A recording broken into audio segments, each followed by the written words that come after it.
Hi, welcome back to episode 19. I don't think I'm going to call it the Jen Murphy show anymore because I was thinking about it. And I think the word show gives you the impression there's going to be some entertainment.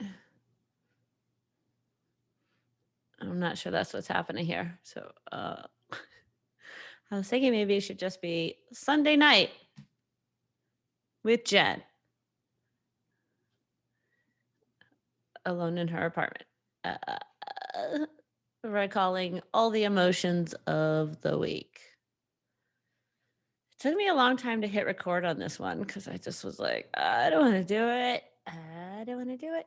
Because the only, and then I just told myself, I'm like, well, just record it and then you don't have to put it out. So if this one ends up coming out, ah, I did it. And if not, if you're not seeing this till Tuesday, it means it didn't come out on Sunday and I deleted it and did another less vulnerable one on Monday. I had a week. Uh, okay, I'm just gonna be honest. I had a guy that I was sleeping with off and on for the last year and a half. Um, that a lot of people would say was not good for me. I don't think my friends, well, the two friends I told. It's a very confusing situation when somebody is not good for you because they can't offer the emotional support or even it's just a fuck buddy, I guess is what it is. But I loved this fuck buddy. I loved this guy a lot. Um and I've tried to get rid of him several times and I think it's finally done now. But I think what I wanted to talk about, I've had other friends that are in this situation and I felt like I judged them like, "Oh, why are you going back? Why do you keep going back?" And then you keep crying and then you keep going back. And then until you become that person, you don't realize just there's some people who can, and I'm not going to say it's all his fault. I kept going back, but there's some people who can make you feel just when you're with them in person, they can make you feel that it's just complete, like the connection is just so strong in person that you're like, well, of course, this is something.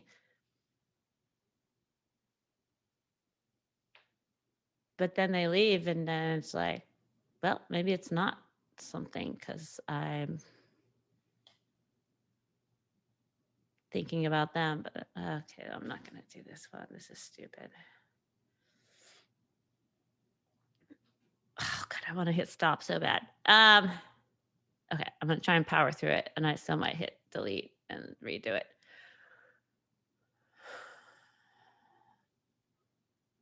I have a hard time believing that somebody is that crazy, manipulative. I don't want to say like psychopath, but there's got to be something. I don't know if it's them or it's me. I never know. I'm like, well, I guess I kind of signed up for this fuck buddy relationship. So is it me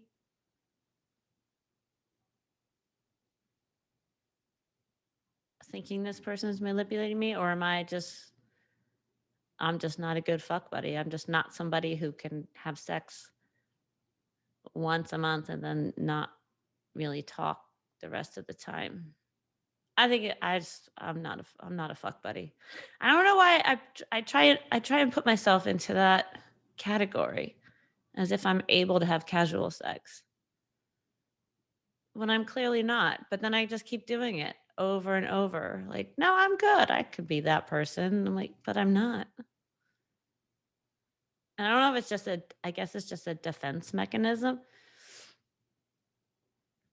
Like if I keep convincing myself that I'm a fuck buddy person or a casual sex person, then I wouldn't have to actually be in a relationship and have to deal with all the stuff that comes with the vulnerability of being in a relationship. I feel like I'm fucked either way. Because if I'm in a relationship, if I really like somebody, I feel like I put way too much time into them. I spend too much time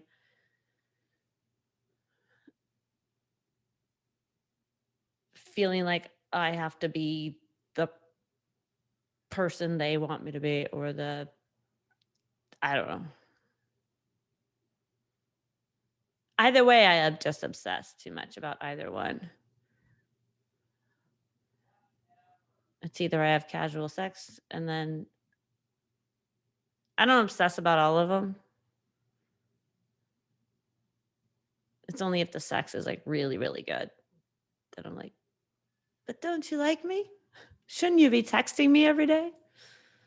Basically, I'm only good at casual sex if it's very mediocre sex. But who wants mediocre sex? I mean, I guess it's okay one time and then you never want to see the person again. I mean, I think I've said it before. It's just like heroin, I think.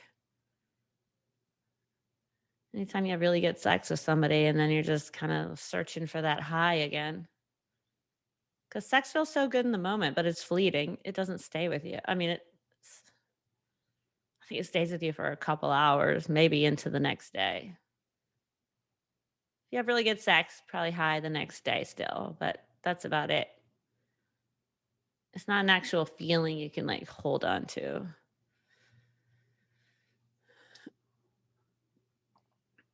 But then relationships scare me because sometimes I feel like they're really good in the beginning and maybe the drug lasts longer, the high lasts longer. And then a lot of people in relationships, it's just somebody ends up taking you for granted or just like there's so much excitement in the beginning and they're like, yeah, okay, whatever. She's here still. I'm not as excited as the first time we hung out. I feel like I don't lose the excitement. Because if I lost it, I would just stop dating you. But I feel like a lot of people lose the excitement and still just keep staying in the relationship or keep going out. It's like, I understand it's hard to break up, but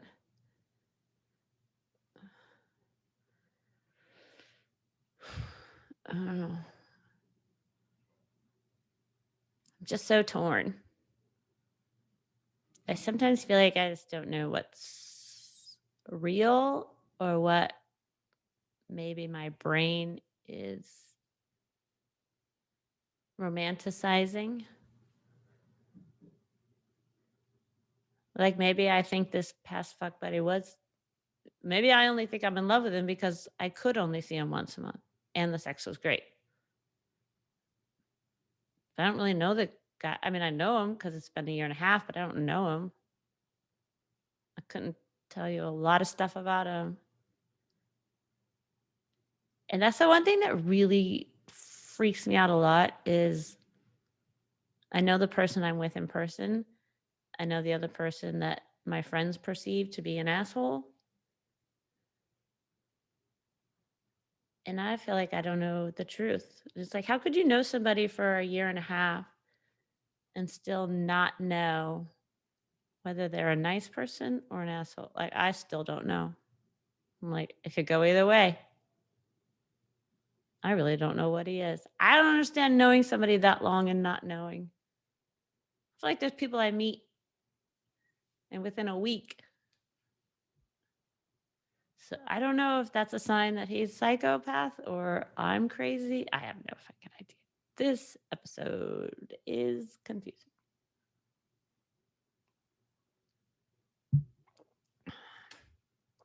I've been watching Dirty John, the Betty Broderick story, and like, I can completely relate. That guy drove her nuts, or was she already nuts? I don't know. I'm really not one to blame other people ever. If things happen, I'm always first thing is like, what did I do? What's wrong? Am I perceiving this wrong? It's very rare with men that I'm just like, fuck him. It's all his fault. He's an asshole. I feel like I probably do that more with women. I don't know what that says about me. I have a tendency to have way less patience with female friends than I do. I don't know why I give guys the benefit of the doubt so much. I guess it depends on what kind of validation needs to be filled in me or something. I don't know. I don't know. Ugh. Am I really going to have to delete this? We've talked earlier about the challenge of 50 before 50. I'm retiring. And my partner, Christina, who challenged me, completely agrees with my retirement of 50 before 50. I don't think it's what I want. I thought it was. Well, it started out as a joke. I don't know if I ever really believed I was going to sleep with 50 before 50. Although as soon as the world started opening back up, I went on a little bit of a tangent, but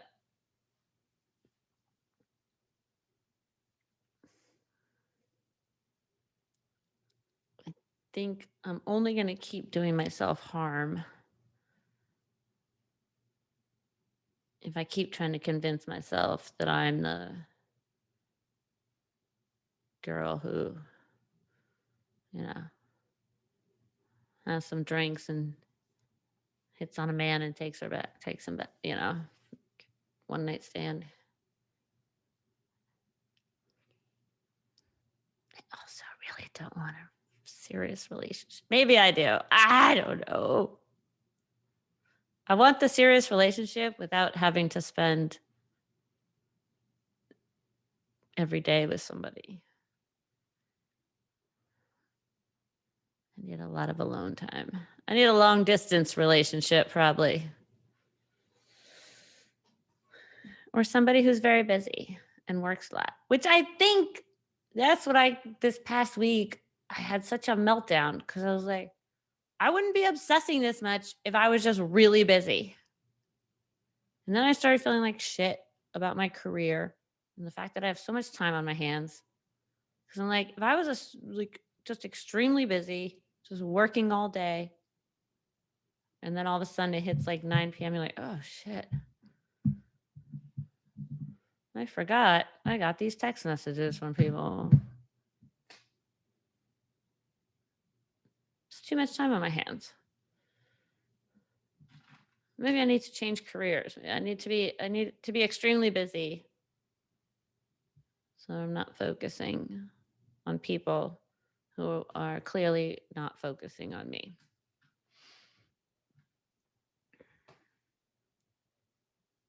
I also think though you need to take a responsibility. And if you're a guy or a girl, if you know that somebody is like has already said they love you or is clearly like way more into you than you are into them, like don't sleep with them, don't use them for sex. Right? I don't know.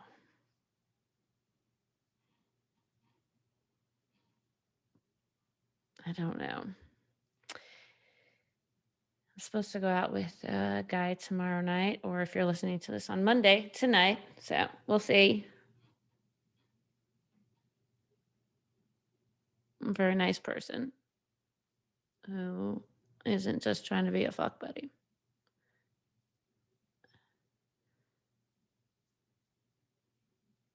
And that's a good thing. And it's also scary. I don't think he's trying to be a fuck buddy. I'll find out tomorrow. I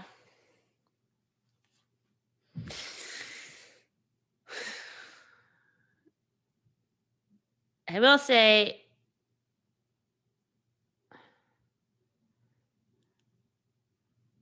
I think the more desperate I become for attention and the more guys I'm trying to get it from, and the more people I'm just kind of throwing myself at and wanting to make out with the first night I meet him, all this stuff. I think the more of that behavior, which is what I've had in the last 2 months, and I'll give myself a pass because I did go through COVID. I was alone, so yeah, I went a little crazy. But like the more I throw myself out, the lonelier I am. It's not filling the void that I think it's going to fill. So anyway, happy retirement to 50 before 50. We had a good run. I still got a couple years, so I can always pick it back up again. Still got that number. But for now, I'm going to try and fill my own void.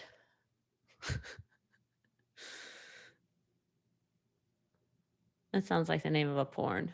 Fill my own void. I'm going to fill my own void. Thanks to my friend Christina who sent me a vibrator. I'm going to fill my, no, just kidding. Not sexual. Emotionally. I'm going to fill my own void emotionally. It just requires work.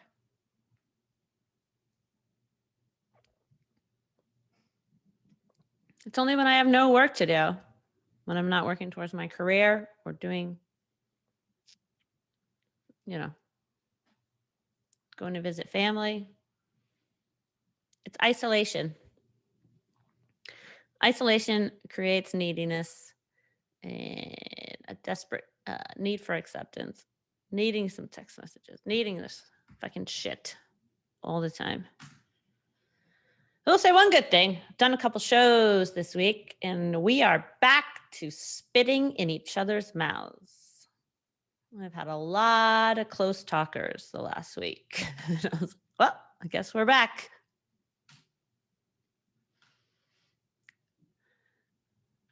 Everyone says they're vaccinated, and that's cool. I'm not necessarily scared of COVID. It's just funny. I mean, I'm vaccinated too, but I'm not scared of getting it now. I was before, but it's funny after so long to be talking to people so close again and just be like, I mean, I was already kind of scared of spit, but not really. I didn't think about it that much. No, like, oh, your spit's flying. Not that I can see it, but you're close enough talking to somebody. That's what we all learned in COVID, right? All the little visuals they showed us, all the like invisible micro spits coming out and landing into our mouths.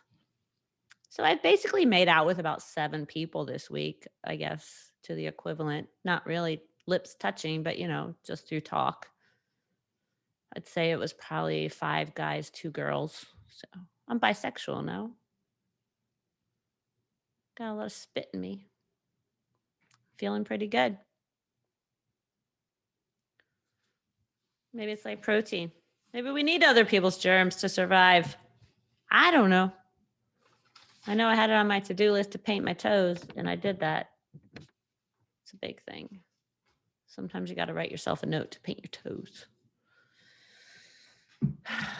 Well, I've talked before about how much I love sports, and basketball's in the playoffs, and I will say I'm enjoying it very much. It is my new porn. Now I'm getting sad that it's almost over. Once again, another reason to just do work. So I don't need to focus 2.5 hours of my day watching some hot men dribble a basketball. The things I do to distract myself.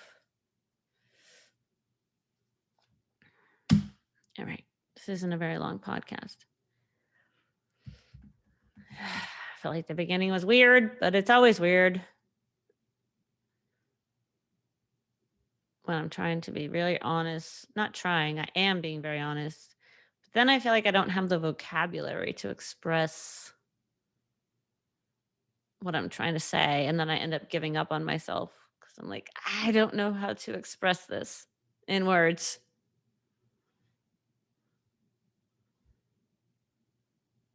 I think the hardest thing sometimes is just like earlier today, I would just start crying and then in my head, I was just like, nobody understands.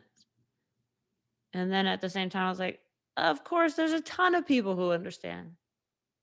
But I think when I'm telling myself nobody understands, it's because I don't have a friend that I can tell that I feel like would understand. Of course, there's a ton of people in the world that have gone through the same thing and they totally understand. But putting myself in a situation, and like I said earlier, I've had friends that put themselves in that situation, putting myself in it, you feel like you can't reach out to your close friends, because they're just going to be like, I've told you not to be with this guy. And they're right, but it's just like, that's when I feel most alone. And I'm sure other people do, is when you're in so much pain, but too embarrassed to tell a close friend that you've put yourself in this much pain once again. Like, really? Like, if I'm on the outside looking into me, like, really? You did this again? After a year and a half of you crying like every other month? You just keep going again? I almost took it as a challenge. Like, no, I can do this. I kept challenging myself. You can do it. You can do it, and you're going to be happy after. You don't have to get sad. And it's like, but if I keep getting sad, why am I doing it? Certain people are just addictions. It's happened to me. I have this theory that it happens every like 7 to 8 years, maybe 9 years. And just somebody comes along that you're just fucking destroys you. And it feels like an addiction. But I'm not going to take it all on myself. I think there are some people that come into your life that you have a really strong, when you're together, it's just a intense, strong connection. But if one of them doesn't want to be like a relationship person, then you still have that strong connection and then it's gone. So I'm not going to take it all on myself. Like I'm just a friggin' addict. That goes both ways, but it sucks to try and get rid of.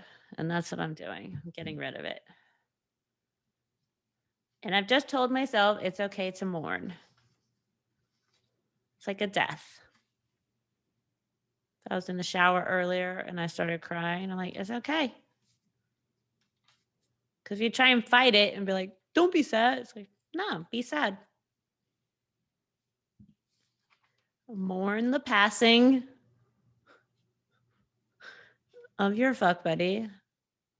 It's okay to have multiple funerals in the shower, wherever, on the treadmill at LA Fitness. took a cycle class this morning. I don't usually cycle. It was really intense. It was hard. And the teacher was like, push through the pain. And I wasn't even thinking that I was physically in pain, but I just thought of the emotional pain. And I was like, yeah. And then I was like tears coming out while I'm cycling. I'm like, this is a really good class. I told the teacher after, you can push somebody to emotional tears. That's a good teacher. But it's okay. It's all okay. All right. Once again, as I say every week, this was weird. Halfway through it, 10 minutes in, I was going to hit stop. I was like, this is not working, as you probably saw.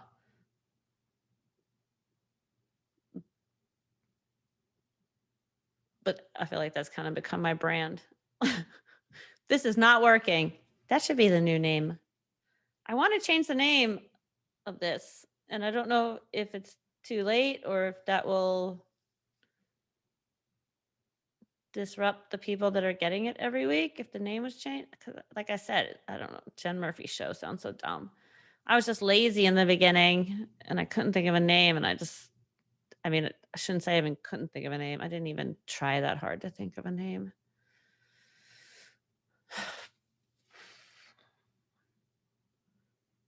Almost, yeah. Show. The word show sounds so cheesy. I'm not putting on a show. It should just be like